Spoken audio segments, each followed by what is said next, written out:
All right, so we're just going to do part of this activity, just visualizing percents.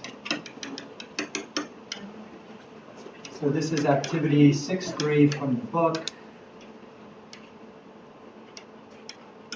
And it's about visualizing percents.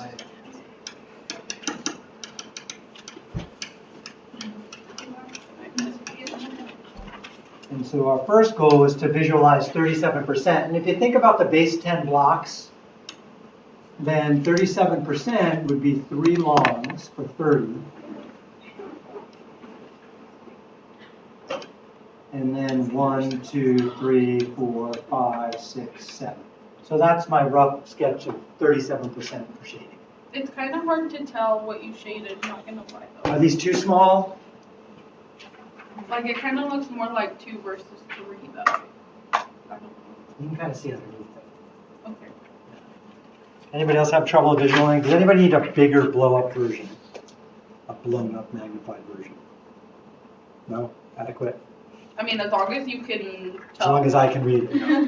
Good question. All right. So next thing I want you to try and show is, let's just do some of these. Where did the activity go? There it is.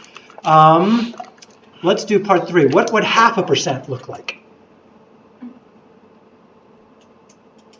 0.5%.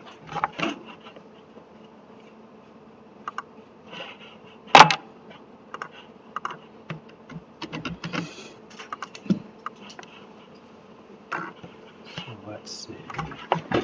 This one right here is 37%. And let's say in red here, I want to show 0.5%. And that's going to be hard. I'll do my best.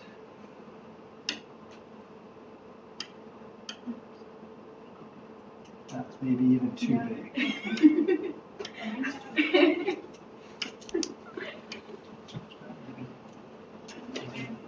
Is it hard to do on this paper? Yeah. Good.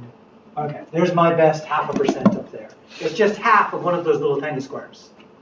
Okay, because a 10 by 10 grid is 100, so one of these grids is 100%. Okay, draw 126%.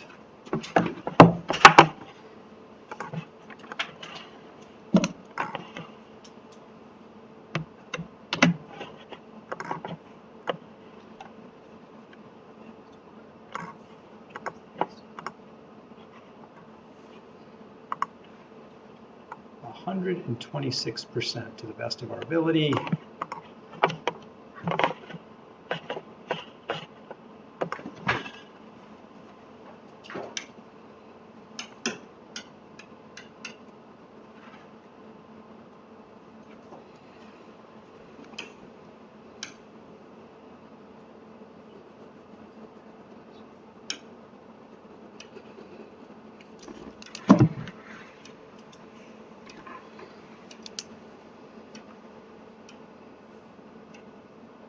So I need a whole 10 by 10 grid, and then 10, 20, 1, 2, 3, 4, 5, 6. So yours should look roughly like that. So that'd be 126%.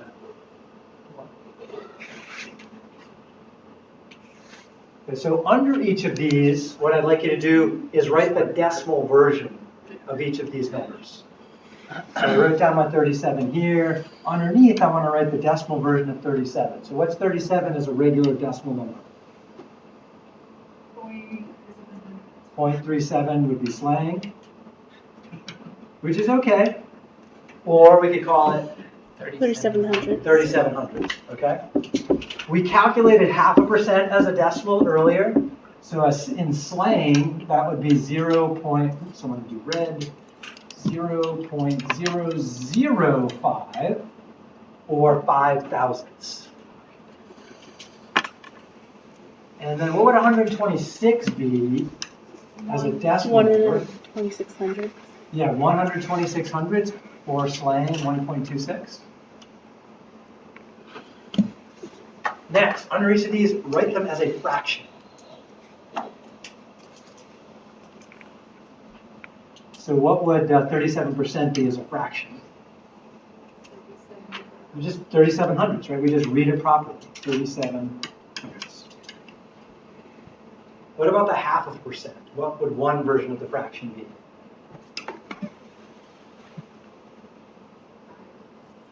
5,000ths would be one version. Could I have another version of that fraction that's not too hard to get to? Does 5 go into 1,000, do you think? Yeah, so 5 goes into 100 how many times? We answered that question earlier. 20 times. So 5 goes into 1,000. 40. Almost, not 40. How many times bigger is 1,000 than 100? 10 times. So instead of 20, it should be 200, yeah. So it turns out this would be 1 out of 200. Oops. 1 200. So just another way to show that, think about what dividing by a fraction, dividing with fractions means. So I have 1/2%. Percent means divide by 100. How did we do division with fractions? What's our algorithm? Yeah, take the reciprocal and multiply. What's the reciprocal of 100? 1 100th. So this would give me 1/2 times 1 100th. How do we multiply fractions? Straight across, so this gives me 1 out of 200.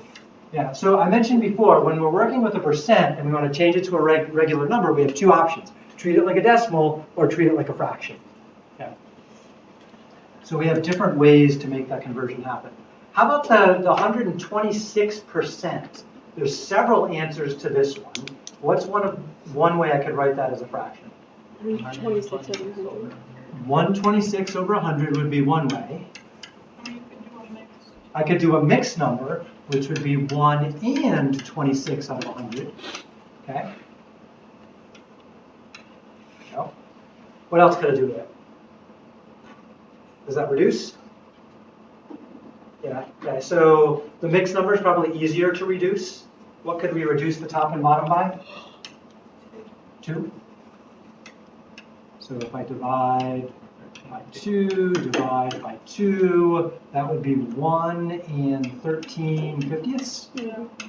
And I don't think 13 and 50 have anything in common. Okay. If I wanted to change this into an improper fraction, what's our routine for doing so? Denominator times the whole. Yeah, plus the numerator. So 1 times 50 is 50, plus 13 gives us 63. 63. 50th would be another way. Oops. Oh, no, that's right. Yeah. So there's a bunch of different ways. In the homework, whenever you're asked for a fraction conversion, usually the computer program's looking for a reduced version, but sometimes it'll take a non-reduced one. So just read the fine print. If it says reduced, you want this version, not that version, when you do any online homework. All right, let's do a couple more of these, and then we'll move on. Some more fun with percents. That's not bad. Okay, so let's see. What does number 2 say? If the percent grid on the left is $300 and this amount is divided evenly among the 100 smaller squares, each square is worth $3. How many dollars are represented by 14 small squares, or 14%? How many small squares are required to represent $24? Yeah. So again, let me copy this. Will this copy? I think so.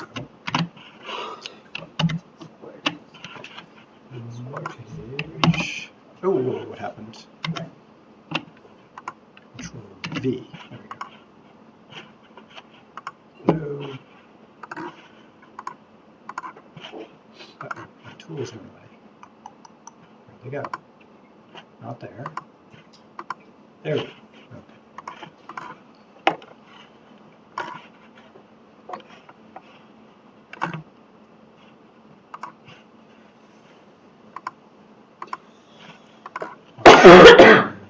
Grab this guy.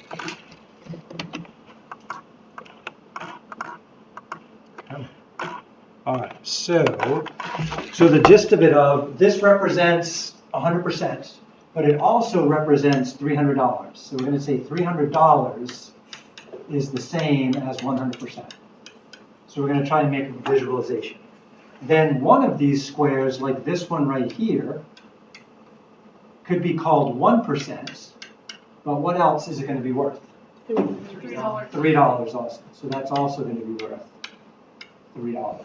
So the first question we're asked here is how many dollars are represented by 14 small squares? In other words, 14%. So let's call this part A. 14% in this case is going to be what? And so we'll look at a few different ways of doing that. Is it 42? How did you get that? I times it. Yeah, you just 14 times 3, right? Every one of these is worth $3. So 14% should be 14 of those. Each of those is worth $3. 14 times 3 is $42. Yeah. So here's a slightly different way of looking at it. One thing that's common in working with ratios is the idea of a proportion. We've talked about proportions a little bit in the past. I just want to go over that again. Proportion. For these proportions, often we do things like proportion basically is two fractions that are equal. And often we specify what the numerator means and what the denominator means. In this case, I'm just going to go pretty generic and say the numerator is a part, the denominator is a whole. Now, the first interpretation of a square grid like this is that we're looking at a whole of 100 because we're talking about percent. And we were given an initial 14% in part A. Now, we also have a dollar amount, and what's a whole for the dollar amount in this case? 800. The 300. So 300 goes in here. So this is my dollars. And so what I can do is I can solve the proportion to figure out what goes in there.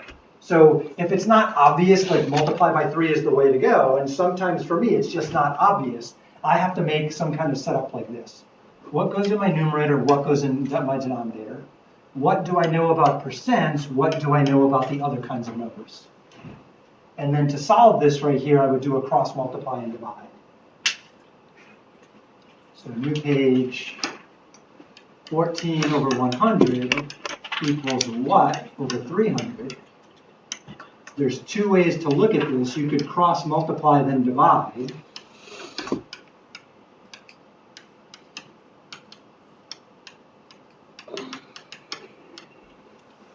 So that's going to give me 14 times 300, which is 4,200, equals question mark times 100.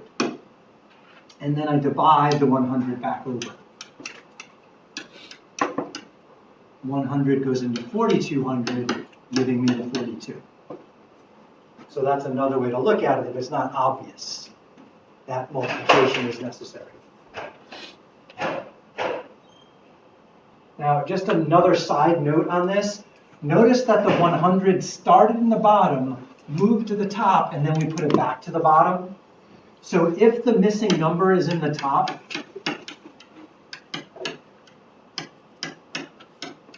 all we need to do is take that other number and move it over. So I could have instead just said, hey, well, question mark is going to be equal to 14 times 300 divided by 100. And that's going to give you the same answer. So sometimes there's another way to go about it. So proportions can be helpful. All right, let's take a look at the next question. Next question said, how many small squares are needed to are required to represent $24?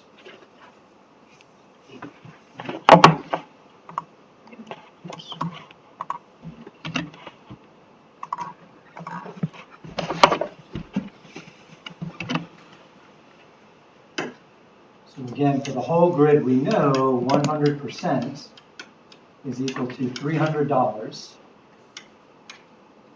Now, we want to know what number of squares or percent goes with $24. And it's nice to know in this case that $3 is 1%. So what do we do here to get the answer? Divide. So if I take the $24 and I divide that, and here, this is interesting to note, the $3 is really $3 per 1%, right? Every 1% chunk is worth $3. And so that kind of leaves the dollars divide out, and the percent gets left behind. But let's just look at it as a proportion also. What would the proportion look like here? So when we do a proportion, it's important to identify what are you going to put in the top and what are you going to be putting in the bottom. And part over whole is common, but sometimes you do other things. I'll show you some other examples in a minute. And I usually do my percent first, but I don't know the percent. I do know it's out of 100. Then I know I have 24 out of 300. Right, so that's the given information in a proportion. To solve this, what should I do? I have two routes. Suggestions? Cross multiply and divide, or just move the 100. So then that's going to give me an answer of whatever 24 times 100 over 300 is. Now 100 goes into 300 how many times? 3. 3 times, so this is the same thing as 24 divided by 3, which we have down there. And the answer is in my percent column, so it's got to be 8%. All right. That's enough of that for now. We're going to do some more of that next class.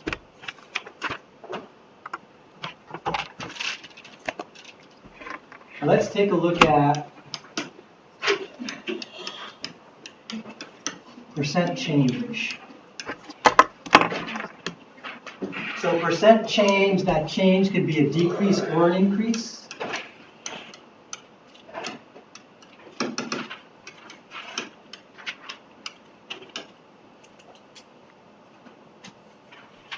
So sometimes if it's a decrease, we could be talking about a sale.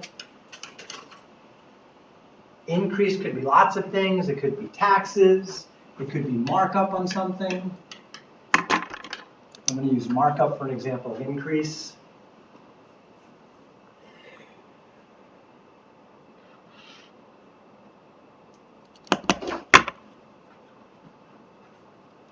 All right, so let's start with a sale. 30% off.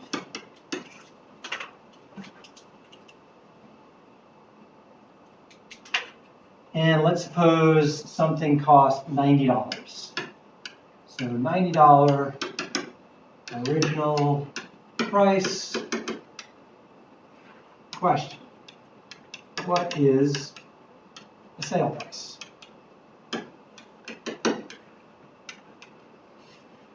So think about what we've done with percents and see if you can come up with possible sale price for this scenario.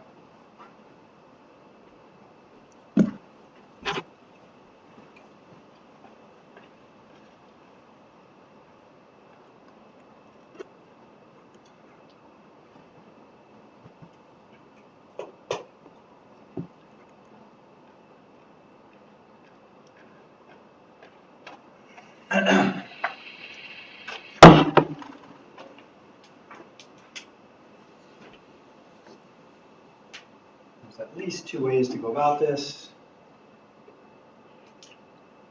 Everybody have an idea for sale price? I got 63 for the new price. 63? Okay. How did you do that? So I did 90 times the 300s. Okay. So 90, not 300s, but 30/100s? Yeah. Right, because it's 3%. Yes, yes. And now 30/100s reduces nice because when I move that decimal point, it becomes 3/10. So I could take 90 times 3/10, which is the same as 30/100s. Okay. With me, because check it out, 90 times 0.3 versus 90 times 0.30. So 30 hundredths and 3/10 are the same area. Okay, Okay? And either way, I'm gonna get what out of this? so I thought 27. Yeah, so either way, this tells me $27 is what I get off. So then what do we do with that? Subtract. We subtract, so now we take, $90 and we subtract $27, and that gives us a sale price of $63. Not bad, we've done that before. Okay. It's gonna get more interesting though. All right, new page. Any questions on this one first? Did anyone do it a different way, by the way? Because there are other ways to do this. I just multiply 9 times 3 and then 27 and subtract. Okay, yep. Okay, so you kind of shifted, you made that a whole number and dropped that. Mhm. Yeah, I do that all the time too when I'm calculating these. Yeah. That works out nice when you're under 100. Cool. All right, excellent observation. So, same sale. Sale. What the hell? What is going on here? Oh, okay, there it is. Somehow I got a new page. So sale, 30% off. Okay. This time, we see a garment that they scribbled all over and put the new price on. So they claim that the sale price is $56. Here's what I want to know. You want to guess what I want to know? Was it really? What was the original price?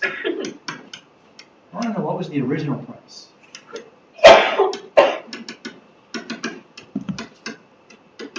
All right, so do some mathematical magic. See if you can come up with an original price for me.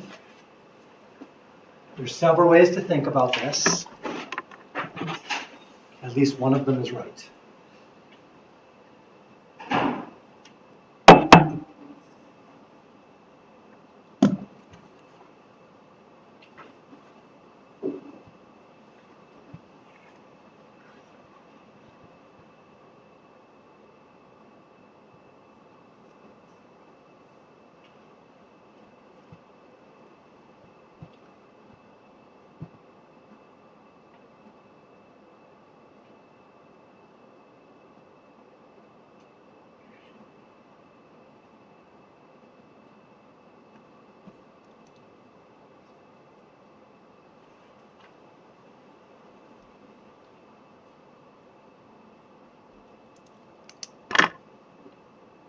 Anybody got an answer?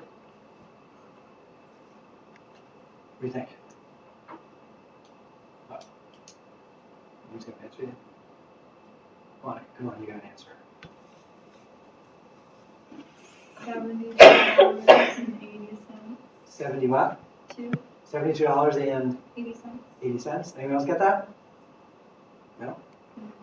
Anybody get a different number? Anybody still working? Apparently everyone's still working. Okay, give you another minute. That could be right.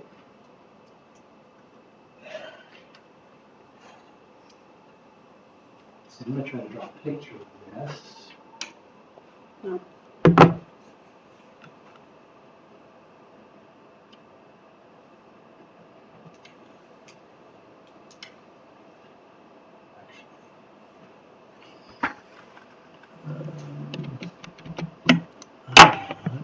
Picture that's already drawn.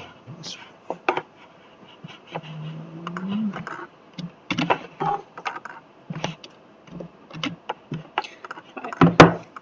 Think you got an answer? Yeah. What do you think? $80. Oh, we got an 80, we got a 72. Okay. So I just want to draw a picture. So here's my grid, okay? And what I'm doing in this grid is taking 30% off. So I'm just going to draw. That would be like maybe these 3 columns at the end here. Wouldn't this right here represent my 30% off?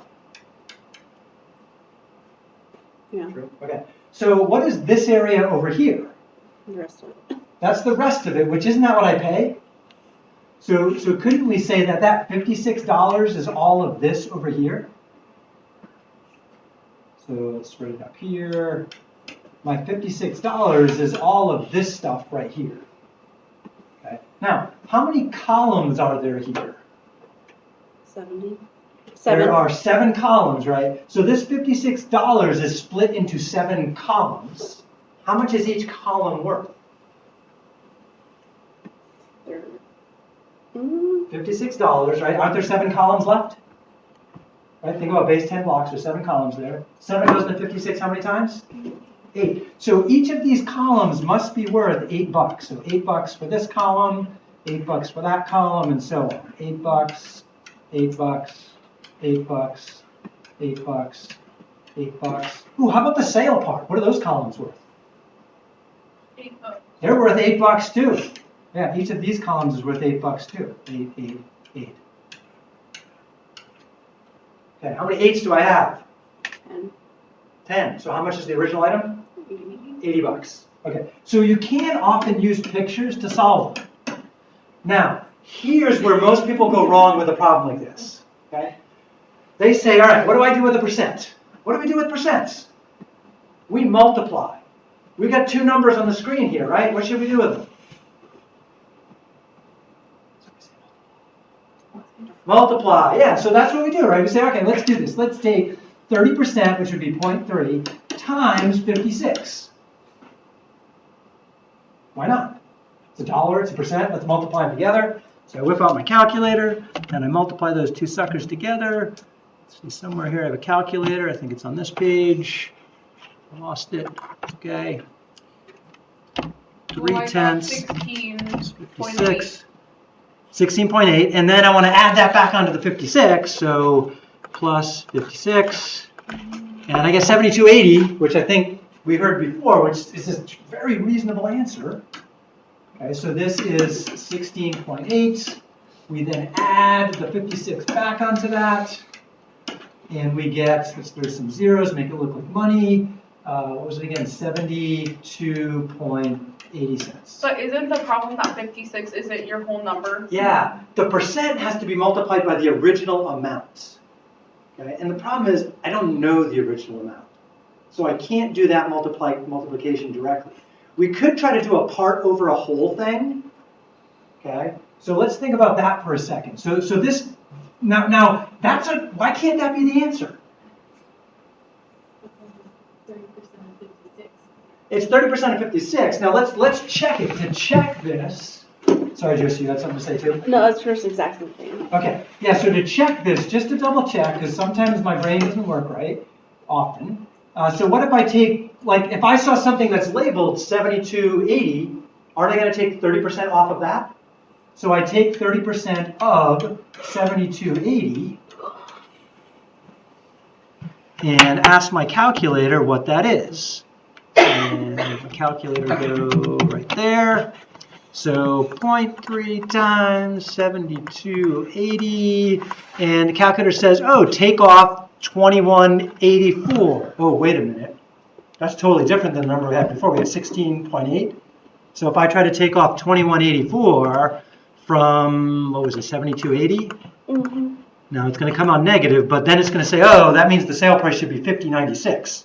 Oh. There's an easier way to do it on a calculator? Yeah. How? Because I have to do this at work all the time. Okay. For, like, discounts. Oh, Josie's going to show us a cool calculator trick. Thank you. Where's the... What are you looking for? I'm trying to clear the 50. Oh, it's clear. Okay. Yeah, as long as there's a zero there, it's So, clear. what is it? 7280? 7280. Oh, that's cute. That's like illegal math, but the calculator does it anyway. Nice. Okay. I'm going to write to Google about that, but it's a nice shortcut. No, it works on any calculator. That is so cool.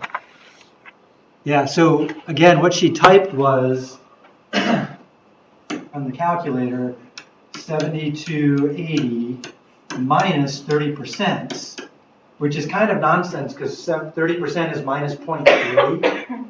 But what the calculator calculated instead was 7280 minus 0.3 times 7280, and it followed the order of operations and multiplied, then did the subtraction, which is a kind of a cool shortcut. Okay, that's kind of cute. Here's another shortcut though. Let's go back to my picture. What percent is the red area? What percent is the blue area? 70. Sometimes it's nice to know not what you're getting off, but what you're paying. And so if I think about it that way instead of the sale is 30% off, let's see, is that? 70% I of don't want this one right here. Sale is 30% means you pay 70%. Okay. So if I think about you pay 70%, then that means there was some number and I multiplied by 70% and the answer was 56. How do we solve that equation? You divide. Divide by 70%. So my answer, question mark, should be 56 divided by 70%. So the point here is sometimes it's better to think out of 100% than just use the straight percent. Okay. And this is related to anytime you have a percent change problem. And sometimes visualizing it, wasn't that visual kind of nice once we drew it out? Wasn't it pretty easy once we drew it out? Now, there was one catch here. 56 happened to work well with 7 chunks. If those don't match up, it gets a little messier. And usually it's going to be a little messy. Okay, we're out of time for fun with math today. Please do the reading assignment. It's due today. Start the homework. That's due by Wednesday, but it doesn't mean you should start it Wednesday. It means you should start it sooner and be done by Wednesday. The homework only covers ratios and percents, the stuff we did in class today, and I went over 95% of the problems you're going to see in the homework. Okay, there are going to be a few problems that are going to definitely challenge you. So I hope you come Wednesday with questions. And then we'll try very hard not to be sick for this Wednesday.